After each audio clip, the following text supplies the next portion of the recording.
Vamos a orar, vamos a ir al Señor en oración una vez más, pidiéndole que Él abra nuestro entendimiento y sea glorificado a través de su palabra y también edifique a cada uno de nosotros. Señor, nuestro Dios, nuestro Padre, nuestro bendito Redentor, Señor. Somos agradecidos de poder estar, Señor, poder llamarte Padre, poder estar en familia, Señor, poder haber sido hecho hijos tuyos. Es un gran privilegio, Señor, para nosotros escuchar tu voz a través de las Escrituras, Señor. Señor, permite que nuestro entendimiento sea abierto para que podamos atesorar tus palabras, Señor, y poder ponerlas por obra. Señor, glorifica tu nombre, glorifica a Cristo tu Hijo, Señor, y edifica tu iglesia. En el nombre de Él te pedimos. Amén. El título del sermón de hoy es Guardando el rebaño. Tito, capítulo 1, versículos 10 al 16 vamos a tomar. Estamos predicando expositiva y consecutivamente. Y estamos dando en el contexto del reconocimiento de nuestro querido hermano Cristian, los requisitos. Estamos viendo cartas pastorales por el hecho de que tanto ellos como nosotros debemos comprender y entender qué es lo que Dios requiere de los pastores, de los ancianos, de los que nos dirigen. Y Tito era un pastor joven de la época, del primer siglo de la iglesia, a quien Pablo había encomendado, como vemos en el versículo 5, que es el comienzo de esta sección que hoy vamos a terminar.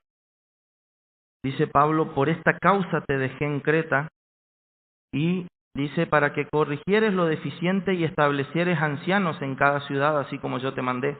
Ese es el contexto próximo de estos versículos que vamos a ver hoy. Pablo había dejado a Tito en la isla de Creta para que él pudiera corregir las cuestiones defectuosas de las congregaciones que habían allí y que pudiera encaminar la cuestión. ¿Cómo? Estableciendo ancianos, gente que pudiera gobernar, guiar el pueblo del Señor, cuidar el rebaño. La labor de un pastor no es simplemente el alimento del rebaño, sino el cuidar el rebaño de los lobos, de las malas bestias, de los malos, de los ladrones. Y Creta era una isla que estaba situada prácticamente en el centro del mar Mediterráneo, al sur de Grecia, y obviamente tenía puertos, era un lugar de mucho tránsito, y como en todo puerto había mucho comercio, pero también había una vida muy libertina, de mucho libertinaje. Si a usted le gustan las películas de los piratas o de ese estilo, bueno, usted puede ver que cada vez que los marineros bajan en los puertos, todas las cosas que suceden, ¿no? Son como zonas de frontera y de paso. Y entonces a la gente no le preocupa mucho lo que pasa en ese entonces, en esos lugares, porque va de paso. Siempre la gente está de paso en estas islas, en estos lugares. Y eso es lo que pasaba. Mucha gente pasaba, valga la redundancia, por este lugar y sin importarle mucho lo que allí de verdad sucedía, sino que hacía de la suya y continuaba viaje. Y esto había afectado también este tipo de cultura, como era también un lugar de paso, era hasta en cierta forma un lugar como vacacional, digamos. Mucha gente comía, bebía y daba rienda suelta a sus pasiones y se iba. Y esto había afectado, esta cultura que tenían los cretenses había afectado también a la iglesia. Entonces Pablo deja a Tito para corregir todo este tipo de comportamiento, para establecer varios ancianos. Y nosotros podemos ver esto en el primer versículo de la sección de hoy, que es el versículo 10. Pablo, luego de haberle mostrado o de haberle dicho a Tito cómo tiene que ser el carácter y las actitudes de cada uno de los que van a conformar el cuerpo de ancianos o de pastores de cada congregación, Pablo ahora establece un porqué. Es decir, primero nos había dado la razón principal, el para qué, y ahora nos da el porqué de eso. ¿Por qué era necesario establecer ancianos que guarden al rebaño, que guíen al rebaño y que alimenten al rebaño en medio de todo este contexto sociocultural que acabamos de mencionar? Entonces dice el versículo 10, porque hay aún muchos contumaces. La palabra contumaz significa rebelde incorregible, ¿no? Alguien que es obstinadamente rebelde, o sea, no alguien rebelde por el hecho de que malentiende ciertas cosas, sino, como nosotros solemos decir en nuestro lunfardo, cabeza dura. Alguien que vos, por más que vos le hables, no quiere entender. Entonces, hay muchos de estos, dice Pablo, habladores de vanidades y engañadores, mayormente los de la circuncisión. Con esto se refiere a los judíos, a los cuales es preciso tapar la boca, que trastornan casas enteras, enseñando por ganancia deshonesta lo que no conviene. Uno de ellos, de los cretenses, su propio profeta, dijo: los cretenses siempre mentirosos, malas bestias, glotones ociosos. Este testimonio es verdadero. Por tanto, repréndelos duramente para que sean sanos en la fe, no atendiendo a fábulas judaicas ni a mandamiento de hombres que se apartan de la verdad. Todas las cosas son puras para los puros, mas para los corrompidos e incrédulos nada le es puro, pues hasta su mente y su conciencia están corrompidas. Profesan conocer a Dios, pero con los hechos lo niegan, siendo abominables y rebeldes, reprobados en cuanto a toda buena obra. Amén.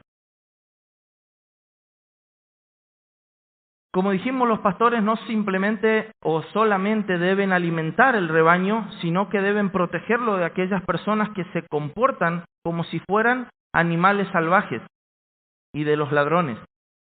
¿Por qué Pablo usa esta frase de esto que Pablo cita, que dice en el versículo 12, menciona un profeta de entre los cretenses? No es porque haya sido profeta en el sentido que hablaba de parte de Dios, sino de que era tenido como en gran estima dentro de los cretenses. Sí, era uno de los filósofos, de los considerados. El nombre de él era Epiménides y es considerado uno de los 7 sabios de la antigüedad. Y este había dicho de los cretenses, él era cretense, así que podría hablar con autoridad sobre esto, que eran mentirosos, siempre mentirosos, malas bestias, glotones, ociosos. Una descripción bastante fuerte de su propia. Entonces, como animales salvajes. ¿Por qué? Porque los animales salvajes justamente hacen esto. Buscan satisfacer sus instintos, comer, dormir, procrear, y ahí termina la vida. No hay algo trascendente en ellos. Entonces, como que siempre ocupados en esas vanidades, en esas cosas, de eso se llenan, así viven y así terminan, dando rienda suelta sobre ellos. Y Pablo está diciendo, muchos de ellos están entre ustedes y tienen que tener cuidado, porque mayormente de esos son los de la circuncisión. ¿Quién eran los de la circuncisión? Los judíos que supuestamente se acercaban al evangelio, pero querían meter el legalismo, meter cuestiones externas, decirle no, porque ahora que ustedes son creyentes ustedes tienen, porque si este Dios Jehová es del que ustedes predican, nosotros ya sabemos cómo hay que vivir, y hay que circuncidarse, y hay que hacer esto, y hay que hacer lo otro, exteriormente, pero interiormente eran lo mismo que los demás cretenses, glotones, ociosos, malas bestias, dando rienda suelta a sus instintos, pero exteriormente mostraban eso. Entonces, básicamente eran una especie de, como nosotros solemos decir, vendehumo. Había mucho de estos. Ahí es una palabra que usamos mucho, sobre todo los que nos gusta el fútbol, y siempre llega un técnico a un equipo, ¿no? Y le hacen un reportaje, no, porque vamos a ganar todo y vamos a esto, te vende que él tiene el teléfono de Dios y él sabe cómo ganar y cómo hacer todo, y y solemos decir un vendehumo. La palabra vendehumo, esta frase proviene del derecho y de las costumbres de la antigua Roma. Fíjese de dónde viene. En aquella época existía la figura del fumero, un estafador que cobraba a los ciudadanos por supuestamente interceder ante los dioses o a los emperadores para obtener favores. Incluso un emperador romano, había un muchacho que hacía esto. Él le decía a la gente que le dé dinero y que él iba a interceder porque él tenía contacto.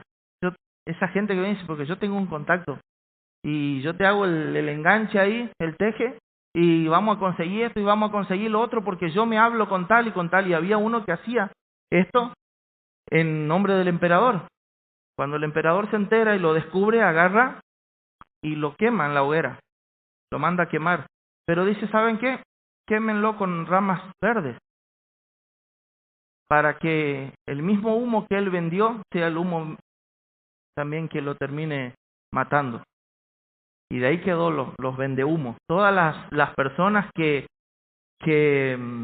presumen de tener habilidades o conocimientos o contactos que en realidad no poseen, o prometen cosas realmente grandiosas que no pueden cumplir. Eso suele pasar mucho en el ámbito comercial. Y aquellos que tenemos comercio o negocios solemos encontrarnos con personas que vienen a pedir trabajo y bueno, ¿qué sabes hacer? ¿Cómo? De todo. Pero mira que esto, no, sí, yo sé manejar esto, sé hacer lo otro, sabes todo. Y cuando vos te pones a analizar un poquito, lo tomás a prueba y empezás a ver un poco cómo es el comportamiento de la persona y decir, podés saber mucho, pero prefiero tener a alguien que tenga que enseñarle, pero que sea de otro espíritu, de otro carácter. Y este tipo de gente, estos vendehumo, venían a la iglesia. Por eso Pablo en este contexto los menciona. Creo que si Pablo fuera un poco argentino, utilizaría esta palabra para describirlo, decir, cuídense. Ustedes, y tanto los ancianos como los pastores, deben cuidar a la iglesia de estos vendehumos que andan por ahí, porque ellos corrompen la iglesia. Y bueno, eso es el punto de esta noche. En este pasaje Pablo da las características de estas personas que hacen daño. No son simplemente vendedores de humo, sino que hacen daño a la iglesia, al rebaño del Señor, para que nosotros, ¿por qué da las características Pablo de ellos? Para que podamos identificarlos. Y también Pablo nos enseña no solamente a identificarlos a ellos, sino también cómo debemos proceder con ellos. Y también nos da al final una explicación bien certera de por qué sucede esto con estas personas, por qué hay personas así. Y el primer punto es cómo identificarlo, la identidad de estos falsos, de estos vendehumos. Pablo dice, hay muchos. Hermanos, los enemigos del rebaño del Señor no son pocos, no son casuales, hay muchos y realmente malintencionados. Por eso es necesario lo que Pablo le dice en versículos anteriores, que en cada ciudad, en cada congregación constituyan ancianos, en plural, varios, por el hecho de que es imposible hacer de poner sobre los hombros de una sola persona el semejante trabajo que hay que hacer en las congregaciones. Por eso el velar y orar descansa en muchos, podríamos decir en todo, pero también vigilar de esta forma la iglesia nosotros creemos lo que mencionaba nuestro pastor en la pluralidad, de ancianos o de pastores, porque tras que la mies es mucha, también son muchos los ladrones, también son muchos los vendehumos, también son muchos las malas bestias. Entonces es necesario la pluralidad en este contexto para combatir la pluralidad de los males. Pablo sigue diciendo, son contumaces. La primera característica que resalta sobre ellos es que son rebeldes, personas que no se dejan enseñar ni corregir, que siempre desafían la disciplina y se guían por sus propias suposiciones y no por la palabra. Eso es un rebelde. Es alguien que siempre tiene un pero para aceptar la corrección, para lo que la palabra enseña. Nunca su situación está a escucha una predicación que le afecta en lo que hace, en lo que dice, pero él dice, no, pero lo que pasa que en mi caso es otra cosa. Y siempre está esquivando el lazo de amor del Señor, ¿no? Entonces el Señor tiene que decir, actuar de otra forma. Los rebeldes, los contumaces, personas que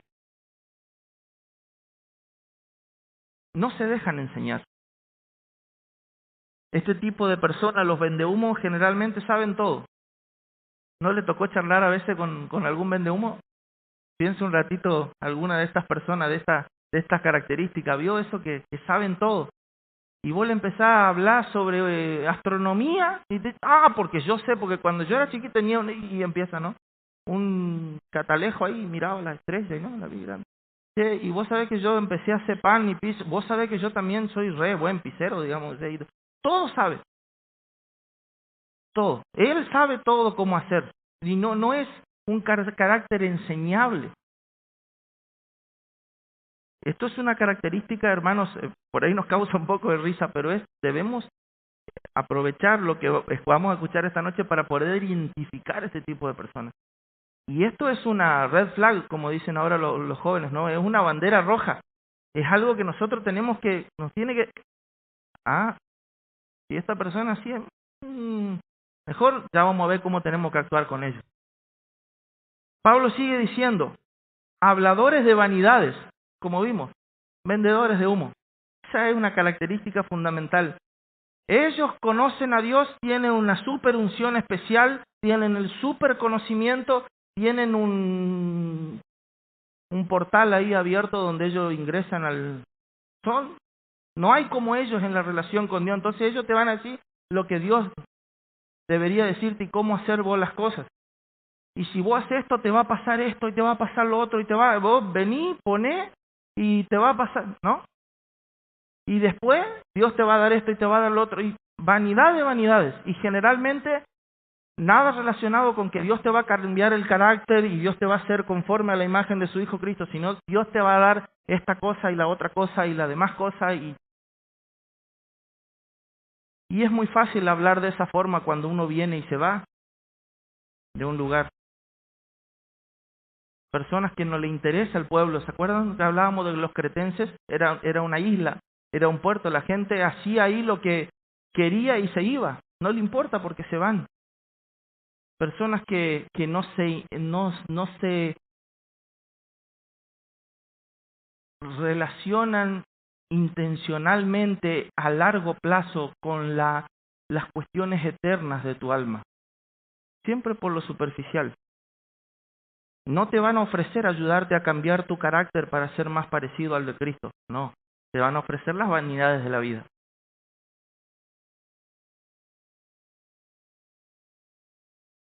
Dicen cosas que suenan muy espirituales, pero por el simple hecho de aparentar saber,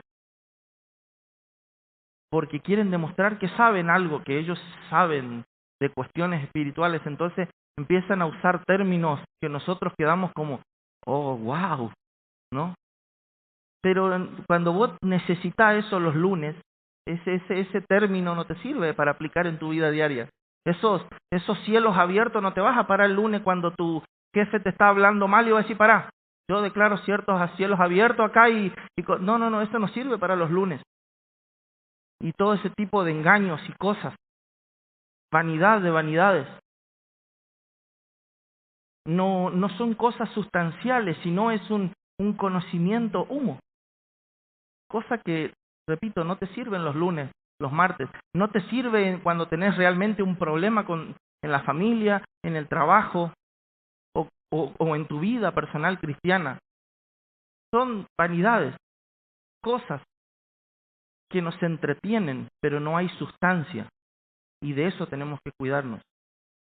Sigue Pablo diciendo, engañadores. Los engañadores siempre expresan cosas suaves al oído, pero son vacías. No tienen el peso suficiente como para realmente cambiar o edificar al que lo oye. Cuando viene alguien a hablarte de parte de Dios, y prestad atención en esto, como la mies es mucha y los obreros son pocos, cuando vos tenés una conversación con alguien que realmente quiere apacentar tu alma, quiere cuidarte, te va a ser muy directo, porque él tiene poco tiempo. Tiene mucho tiempo de oración sobre vos, pero te va a ser muy directo y te va a decir cosas que te van a solucionar, cómo el Señor quiere que soluciones vos lo que estás viviendo, de acuerdo a la palabra del Señor. Sin engaños, derecho viejo decimos nosotros, ¿no? Sin mucho rodeo, sin hermosear la cosa. Y no es por falta de delicadeza, sino que es porque es mucha la obra. Entonces, vamos a lo práctico, a lo que hay que, no sin mucho engaño, sino esos, te muestro la pelotita por acá y después te la giro, y no, sin conocimiento práctico del Señor. Pero estos engañadores tanto andan enredados en las vanidades de esta vida que incluso se llegan a creer sus propios deseos y le dicen visión de Dios a sus propios sueños, después de haber comido tanto o vaya a saber qué. Dice el pastor MacArthur, profetizar falsedad en el nombre de un Dios falso, hablar algo falso, pero en nombre de un Dios falso, es en sí una gran maldad. Pero profetizar falsamente en el nombre del Dios verdadero, eso sí es peor todavía. De este tipo de personas que dice, así dice el Señor, hermanos, esta es la palabra del Señor, la palabra profética más segura. Pero se ha tomado tan rápido, el Señor me dijo. ¿Y cómo sabe que el Señor te dijo? Porque yo soñé. O porque siento decirte esto. Siento, de verdad. Y tú lo que vos sentiste por decirle al otro, ¿lo comparaste con lo que la palabra enseña para saber si está de acuerdo a lo que el Señor dice en su palabra, o lo tirás porque para quedar bien con el otro? De este tipo de personas habló el Señor por boca de Jeremías, en Jeremías capítulo 23. Fíjese lo que dijo el Señor. Porque tanto el profeta como el sacerdote son impíos. Aún en mi casa hallé su maldad, dice Jehová. En los profetas de Samaria, es decir, fuera de donde está mi templo, he visto desatinos. Profetizaban en nombre de Baal e hicieron errar a mi pueblo de Israel. Pero en los profetas de Jerusalén también, donde está mi templo, he visto torpeza, cometían adulterios y andaban en mentiras y fortalecían las manos de los malos. Escuche esto, para que ninguno se convirtiese de su maldad. Es decir, te voy a decir de todo para que te vaya bien en la vida, te voy a dar un montón de consejos, te voy a predicar cosas muy bonitas, pero no me voy a meter en algo que vos dejes de hacer la maldad que estás haciendo y te conviertas al Señor. Este mensaje de esta noche es para que nos cuidemos de los que son engañadores, pero que también nos examinemos a nosotros mismos a ver si nosotros no somos como ellos y no nos estamos dando cuenta. El Señor dice, ¿no es mi palabra como fuego y como martillo que quebranta la piedra? ¿Cuál es el objetivo de la palabra del Señor? Romperte en 1000 pedazos y hacerte como Cristo. Ese es el objetivo de la palabra del Señor. Hermanos, siempre hablamos con el pastor, con Cristian, cuando preparamos el mensaje del domingo, el Señor te rompe primero y te desarma en 1000 pedazos y después te reconstruye y te lleva y te dice, ahora habla de lo que yo te rompí en la semana. La palabra del Señor rompe nuestros corazones. Rompe nuestros corazones. Jesús, cuando habla de la venida del Espíritu Santo, Jesús dice, Él vendrá y convencerá de pecado al mundo. ¿Cómo lo hará? Os recordará todo lo que yo os he dicho. ¿Y qué predicó Jesús? El arrepentimiento. El reino de Dios se ha acercado. Arrepentidos. Creed. Pero los engañadores no hacen esto. He aquí, dice Jehová, yo estoy contra ellos, que profetizan sueños mentirosos y los cuentan y hacen errar a mi pueblo con sus mentiras y con sus lisonjas. Yo no los envié ni les mandé y ningún provecho hacen a este pueblo, dice el Señor. Cortita la bocha, ¿no? De lo que el Señor opina sobre este tipo de personas.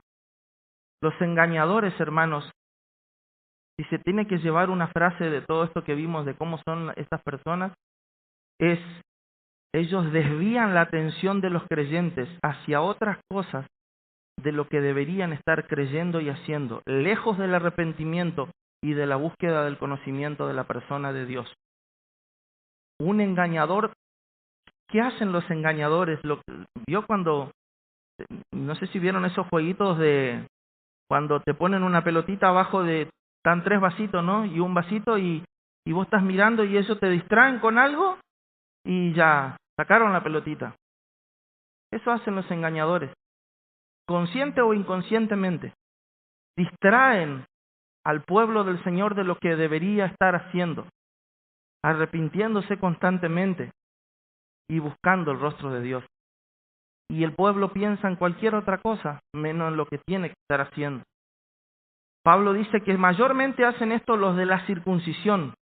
La iglesia de ese entonces, como vimos, estaba compuesta por muchos judíos, que muchos de ellos tenían enraizado el legalismo dentro.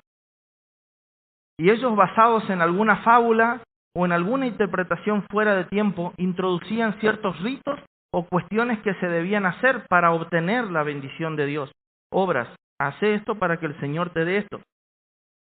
Y hoy, hermanos, tristemente tenemos judaizantes dentro del pueblo del Señor que empiezan a traer todas las costumbres hebreas, hebraicas del antiguo pacto que nada tiene que ver con el tiempo de la iglesia.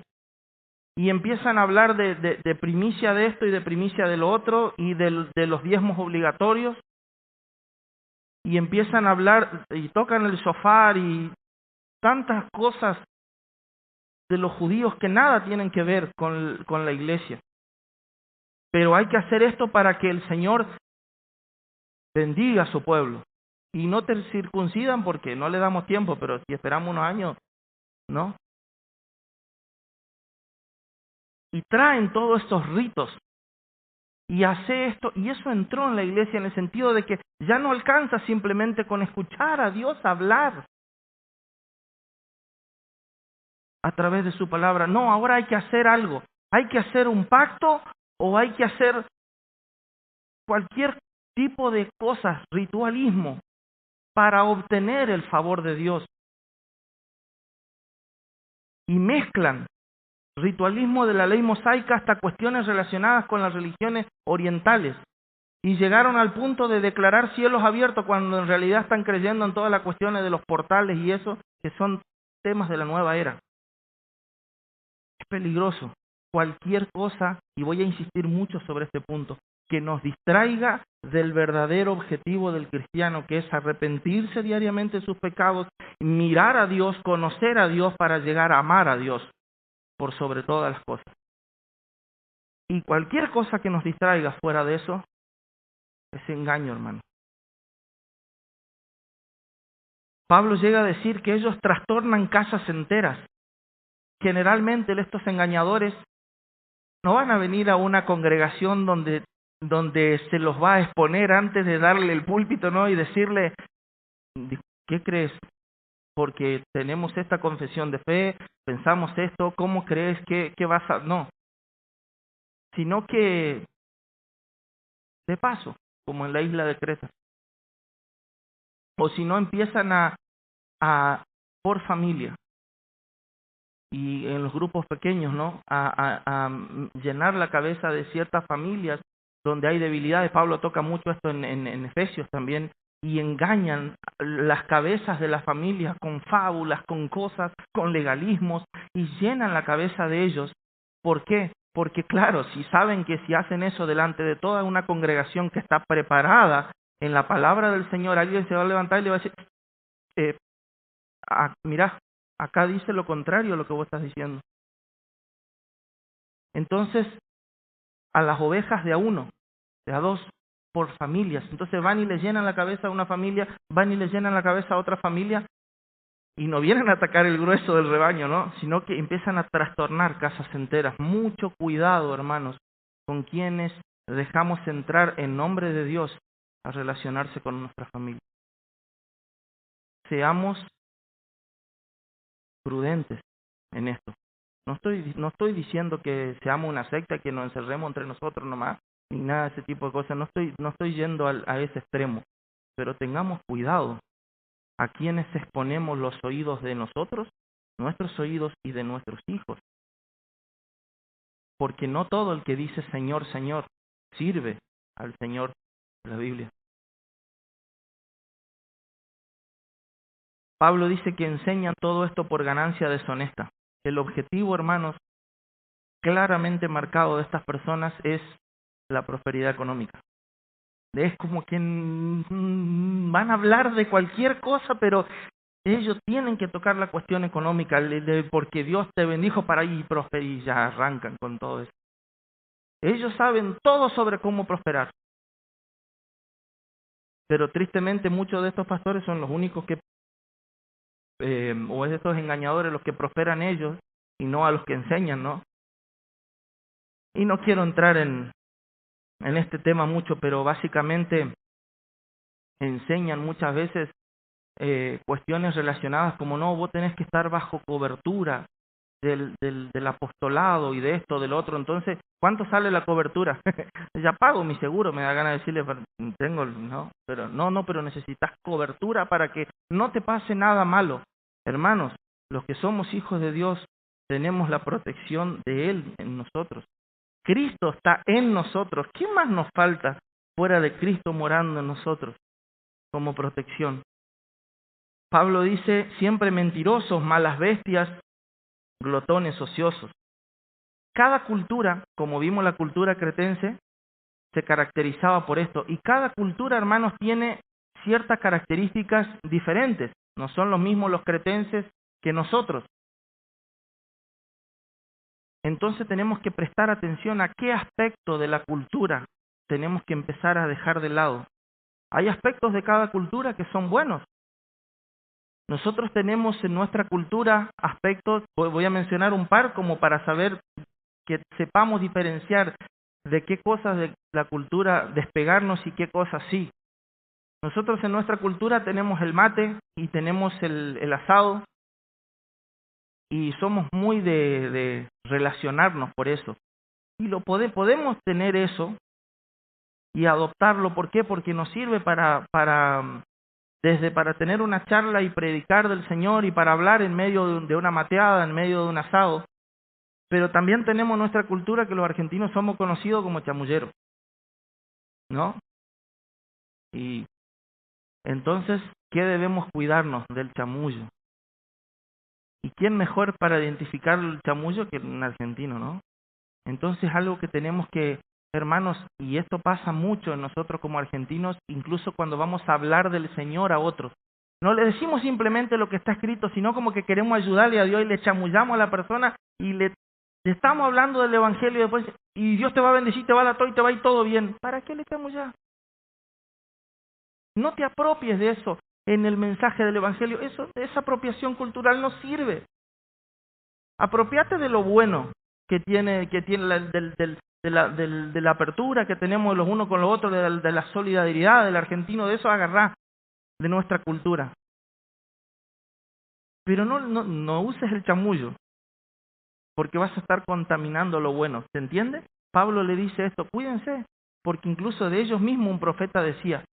Es como que a nosotros Pablo nos diga, hasta el Martín Fierro hablaba de que somos chamulleros, entonces cuidémonos, ¿no? Ahora, ¿cómo debemos proceder con ellos? El segundo punto. Esto es muy corto y sencillo. Pablo dice, repréndelos duramente y es preciso taparles la boca. En el original dice, repréndelos cortantemente. Este tipo de actitudes y de personas, hermanos, no deben ser tratados a la ligera, dejando libremente que esparzan sus ideas, sino que se debe tomar una actitud fuerte y determinante con ellos. Cortar el cuerpo de Cristo como si fuera un cirujano a fin de sanarlo. Dios no necesita adornos, no necesita chamulleros, no necesita vendedores de humo.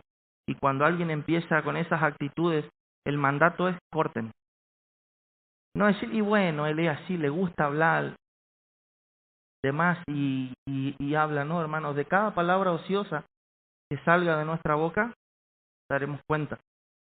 Pablo dice a ellos, reprendelos, le dice a Tito, reprendelos duramente, que dejen de comportarse de esa manera, como si fueran embaucadores, o tal vez son demasiado legalistas, como vimos, o son medio rebeldes, cortarlo. A ver, hermano, está mal lo que estás haciendo. Y en segundo lugar dice, no atiendan a las fábulas o mandamientos de ellos. Es decir, no le presten oído a sus ideas. Y bueno, lo voy a escuchar porque como habla tanto el hermano, decimos nosotros, ¿no? Y entonces como él habla tanto, capaz, a ver, le voy a ver qué dice, a ver qué tanto es lo que él no, hermanos. Miren, Pablo le dice a Timoteo, otro pastor joven de la época, aquí está escrito todo lo necesario para que el hombre de Dios esté enteramente capacitado para toda buena obra. No te dejes llenar el oído por ideas extrañas de cómo servir o agradar a Dios que estén fuera de lo que está enseñado acá o fuera de tiempo. Y Pablo termina dando una explicación en el tercer punto, en el versículo 15 al 16.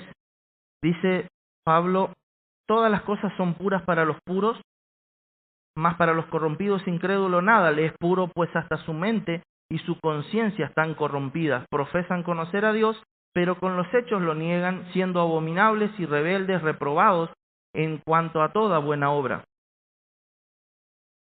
Este tipo de personas no podían disfrutar en pureza de todas las cosas creadas por Dios, porque su interior deseaba en secreto las malas pasiones, y el mal, hermanos, no se corrige desde afuera para adentro, sino al revés, desde adentro para afuera. Pablo dice, lo que pasa con el desorden de este tipo de personas es que sinceramente no han sido transformados por el Señor. Ellos exteriormente están adornados de todas ideas fabulosas y por eso engañan, pero por dentro no está Cristo. Jesús dijo en Lucas capítulo 6, versículo 45, el hombre bueno del buen tesoro de su corazón saca lo bueno, y el hombre malo del mal tesoro de su corazón saca lo malo, porque de la abundancia del corazón habla la boca. Hermanos, a estos hermanos de la iglesia de Creta y a estos que no eran hermanos pero estaban en el medio, la preocupación por la pureza ritual los cegaba a la necesidad de la pureza interna. Y lo que una persona produce externamente adorna la esencia del interior y no al revés. Nosotros somos lo que somos por dentro, no lo que expresamos por fuera. Por eso es que lo que una persona produce externamente, lo que entra de la persona no contamina, sino lo de dentro. Una persona se contamina y se corrompe en lo espiritual por el pecado de su corazón y de su mente, no por cuestiones materiales que manipula o ingiere. No comas esto, no bebas lo otro, no hagas tal o cual cosa. No por mandamientos, sino por lo interno. Por eso la pureza, una vida pura viene de un corazón puro. Pero si tenemos una vida interior vacía, que adornamos, nuestro exterior lo adornamos con cualquier cosa, con tal de hacer bulto y de que parezca lindo, Y esto es lo que hacían estos engañadores y es lo que Pablo nos dice, no hagan. Fíjense, corten con eso. El verdadero corazón, el corazón del verdadero creyente, lo lleva a hacer cosas puras. Filipenses 4:8 dice, por lo demás, hermanos, todo lo que es verdadero, todo lo honesto, todo lo justo, todo lo puro, todo lo amable, todo lo que es de buen nombre, si hay virtud alguna, si algo digno de alabanza, en esto pensad. Eso sale del corazón del cristiano. ¿Qué sale de su boca? ¿Qué sale de mi boca? ¿Disfruto de las cuestiones que son maldades o disfruto de todo lo puro, de todo lo bueno, de todo lo amable?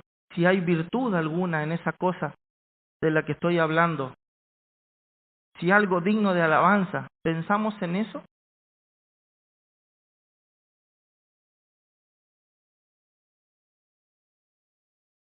Porque de la abundancia del corazón habla la boca. Se puede servir muy bonito, se puede cantar muy bonito, se puede predicar muy bonito, se puede ayudar al hermano muy bonito, se puede ayudar a los pobres muy bonito, se puede tantas cosas hacer muy bonito. Pero cuando empezamos a decir, a ver qué hay adentro, dejamos mucho que desear. ¿Y cómo se puede descubrir esto de la abundancia del corazón? Habla la boca. ¿Qué es lo que te apasiona? ¿Qué es lo que sale de tu boca cuando hablas? ¿De qué cosas vos hablas con pasión? Como dije, esto es para que miremos, para no tener de este tipo de personas en medio de nosotros, pero también para que nos examinemos nosotros mismos. Pablo finaliza diciendo que esta actitud llevaba a los maestros falsos a ser justos en su propia opinión, y que esto no solamente es orgullo y sentirse superior a los demás, sino que ellos son, dice Pablo, por completo abominables y rebeldes, reprobados. ¿Por qué? ¿Por qué son reprobados? Porque con sus buenas obras, con lo que ellos hacen, con lo que ellos adornan su vida externa, no buscan la gloria de Dios, sino satisfacer su propio ego. Yo hago por esto, yo por Dios, y yo hago lo otro, y yo sirvo a Dios en esto, y sirvo a Dios al otro. Los engañadores no creen, muchos de ellos que son engañadores, ellos dicen, yo llevo un mensaje de esperanza. ¿Ma qué esperanza si no le das a Cristo? Si es la mayor esperanza que el ser humano, la única que tiene. ¿Qué otra esperanza? Todo mensaje, por más esperanzador que sea, que no nos lleve a Cristo y que se diga en parte de Dios, no proviene de Él, hermano.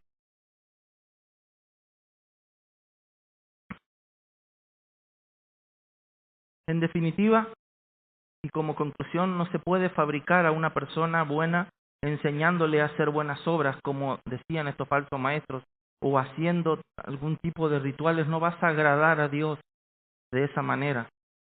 No se agrada a Dios como lo hacían estos falsos. Es necesario nacer de nuevo. ¿Por qué?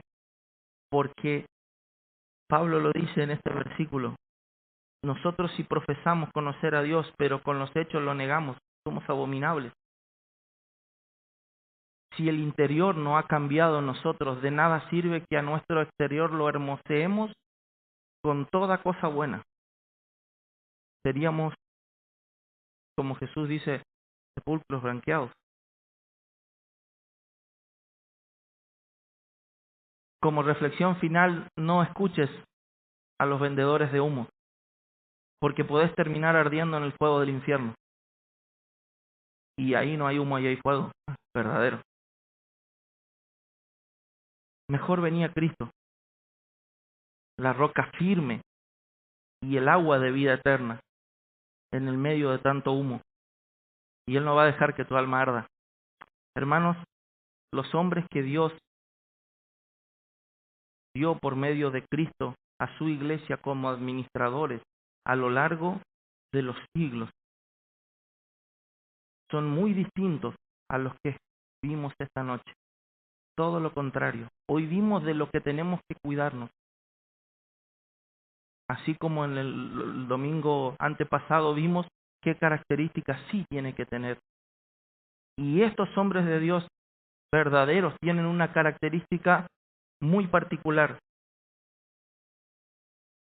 Enseñan fielmente lo que Jesús también enseñó, que es que el reino de Dios se ha acercado, que es necesario que nos arrepintamos y que creamos en el Evangelio.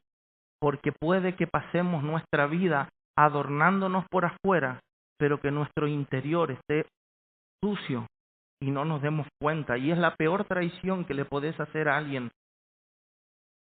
regalarle un traje sin enseñarle cómo bañarse primero. Es como si nosotros llevamos una vida cristiana superficial y nos adornamos de todas estas ideas y estas cosas, pero no somos regenerados por dentro, hermanos. Es como ponerse un traje cuando todavía, después de un largo día de trabajo, todos transpirados, todos sucios. ¿Qué sentido tendría, no? Es como, en algún momento el olor va a salir o se va a notar. Pero bendito sea Dios, que proveyó para su iglesia hombres fieles, que prediquen el evangelio verdadero y que domingo tras domingo enseñen y digan: es necesario nacer de nuevo, es necesario arrepentirse, es necesario bañarse, porque estamos sucios. ¿Y por qué estamos sucios? Esta suciedad es el pecado en contra de Dios. ¿De qué forma estamos sucios delante de Dios? Miren, el cielo es como un gran palacio donde Dios va a celebrar las bodas del Cordero, ¿no? Podemos tomar esta imagen. Y podemos llegar a Él vestidos de la justicia de Cristo o vestidos con nuestro propio traje, que puede ser muy lindo por afuera, y decir: permiso, vengo a las bodas del Cordero, vengo al cielo. Pero puede que el Señor nos diga, como en esa parábola: ¿qué estoy vestido así? Porque el Hijo provee para nosotros, con su justicia, nuestras vestimentas. Nuestras mejores obras son como trapos de inmundicia, hermanos, si no son hechas para la gloria de Dios. Estamos sucios porque hemos pecado contra Dios. El pecado es la suciedad. El simple hecho de vivir, esta es una forma que a mí me encanta resumir cuando estoy hablando sobre alguien sobre el pecado y te pregunta: ¿qué es el pecado? Es todas las cosas que vos haces, decís o pensás sin tener en cuenta lo que Dios opina. Es rechazar la ley de Dios y decir: yo pienso, yo digo y yo vivo mi vida sin tener en cuenta a Dios. Eso es pecado. Y eso incluye todo lo que hacemos fuera de su voluntad. Porque Dios nos creó para su gloria, para que vivamos nuestra vida bajo sus reglas, en su mundo y adorándole a Él como Él se merece. Pero nosotros muchas veces, triste y definitivamente no lo hemos hecho, hemos dicho: yo hago y vivo mi vida como yo quiero, sin tenerte en cuenta a Dios. Eso es la suciedad que cargamos por dentro, eso es lo que a Dios le desagrada, y no habrá apertura de las puertas del cielo para nosotros si vivimos de esa manera. Por eso es que es necesario arrepentirse de nuestros pecados, de nuestra suciedad, lavarnos, el lavamiento de la regeneración, como dice Pablo. ¿Qué es esto? Es decirle: Señor, me arrepiento de haber vivido esta vida de acuerdo a mis propios deseos, haber seguido los mensajes que preparaban estos engañadores y haber andado por la vida sin realmente preocuparme en agradarte a vos. El tema es que hasta ahí quedas desnudo, lavado pero desnudo. ¿Y cómo me cubro? ¿Con qué traje me cubro para entrar al reino de Dios? Con la justicia de Cristo. Cristo nos provee. Él vivió la vida perfecta que nosotros jamás podríamos vivir, a fin de que todos los que le pedimos perdón, Él nos viste y Dios nos da a nosotros la vida eterna, no por lo que nosotros somos, sino por lo que Cristo es y fue en nuestro lugar. Por eso nosotros oramos en el nombre de Jesús. Así que mi consejo es: si te dejaste influenciar por este tipo de ideas que vimos en esta noche, o si casi que entraste a ser uno de ellos, o lo fuiste o lo sos, que te arrepientas y que creas. Nunca es tarde para venir a Cristo cuando Él te llama. El que viene en arrepentimiento y fe delante de Él, no le va a echar fuera. Oremos, hermano. Señor, gracias por tu palabra, gracias por habernos hablado, gracias porque, aunque no es un mensaje tan tierno y dulce a nuestros oídos, Señor, es necesario realmente.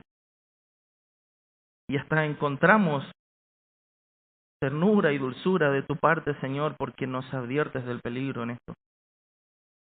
Nos enseñas, Señor, de cómo cuidarnos de los malos, de los engañadores. Señor, y nos enseñaste a no prestar oídos, Señor, a cortar por lo sano ese tipo de relaciones, ese tipo de personas, ese tipo de ideas, a fin de que todo lo que nosotros hagamos, Señor, pueda guiarnos al arrepentimiento constante, Señor, y a mirarte a ti,